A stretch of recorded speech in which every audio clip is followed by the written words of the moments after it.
Hi, everyone. So the preceding strategies we covered will help create a positive climate and hopefully minimize mistaken behaviors. But there will always inevitably be occurrences of inappropriate behavior in the classroom. At these times, adults will need to step in and intervene.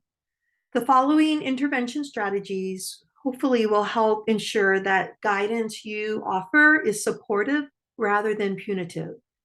And some of these strategies may be similar to the prevention strategies we just discussed.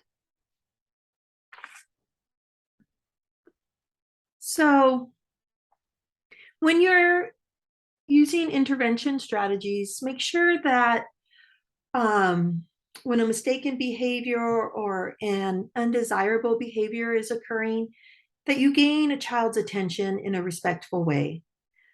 Unless physical danger is imminent, an adult should approach children individually and respectfully, addressing them using their name and establishing eye contact if that's appropriate. You want to use a calm, controlled voice, and possibly proximity and touch can help children keep from losing control. An adult can help a child reestablish control just by being close sometimes. And sometimes it's just moving your body between two children to keep things from escalating. Or during circle time, a teacher's lap, if there is an extra teacher in the room, can serve as an effective guidance and intervention strategy for the child that's having a hard time focusing.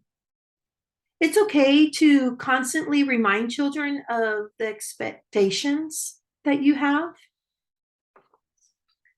Um,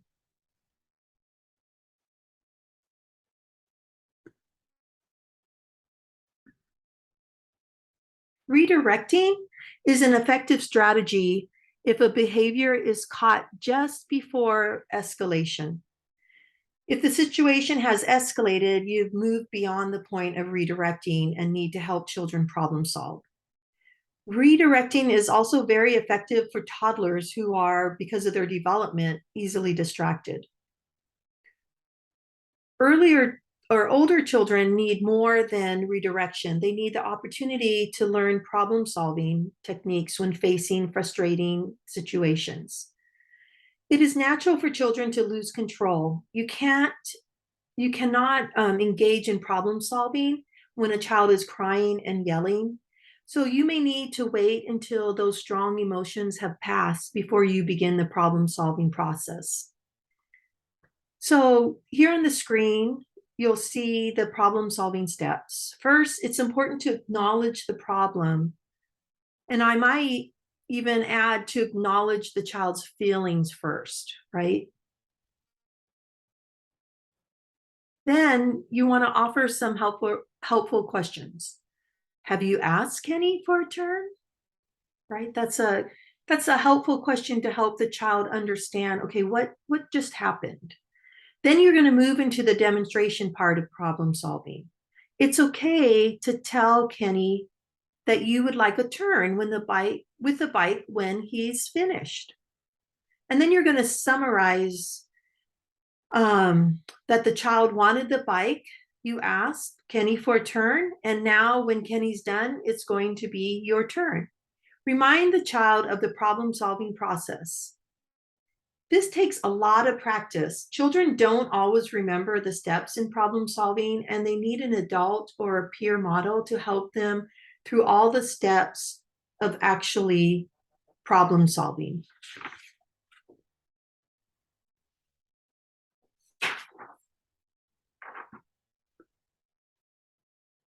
When offering choices should be offered in non-threatening and non-punitive ways. Natural and logical consequences simply clarify the inevitable or unavoidable outcome of a behavior. A natural consequence is when something happens because of the behavior in direct relationship to the behavior.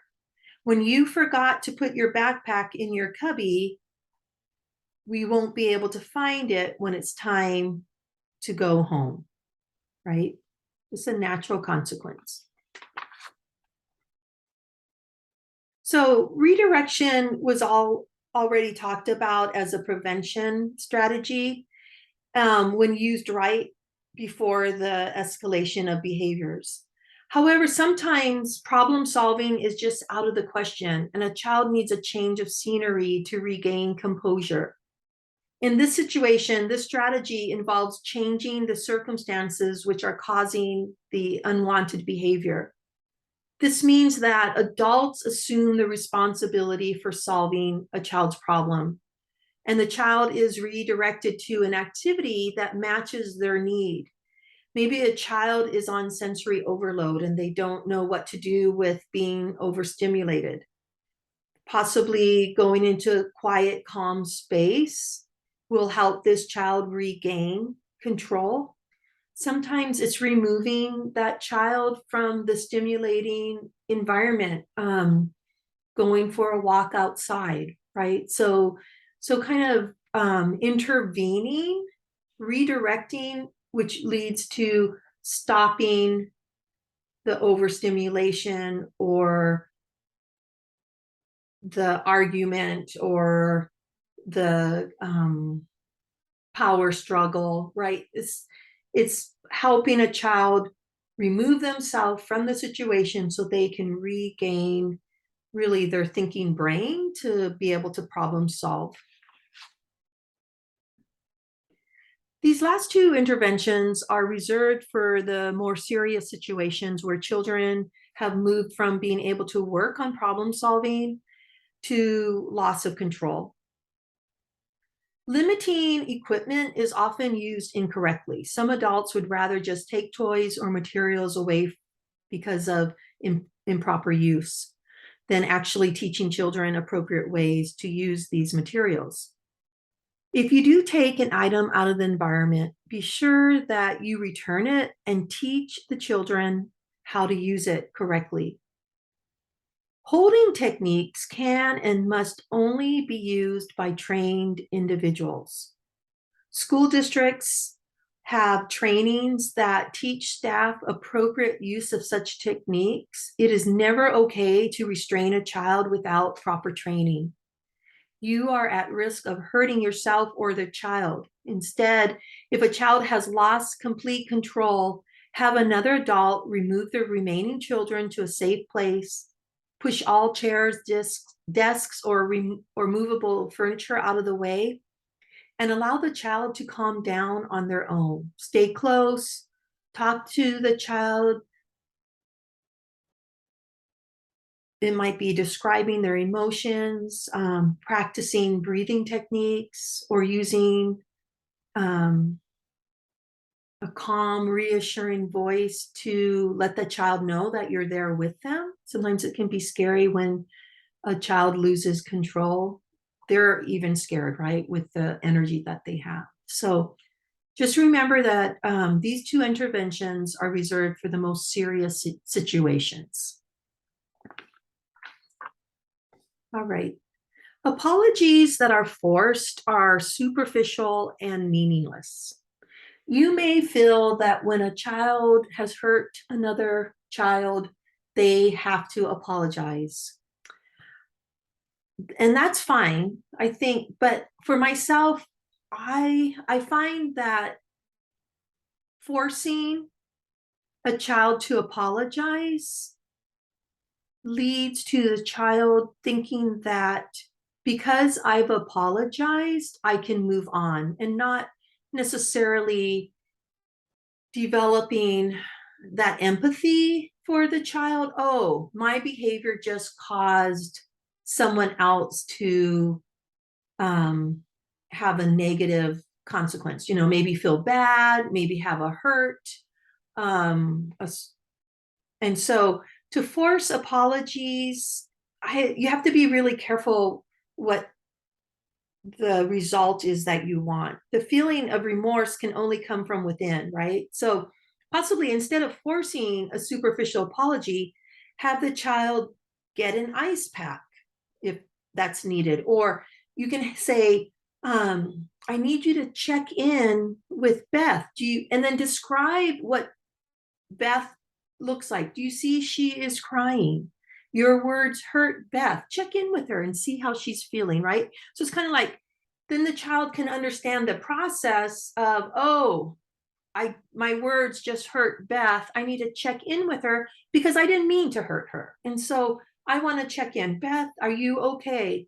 Usually the child says, yes, I'm okay. And then the child who did the hurtful action can move on.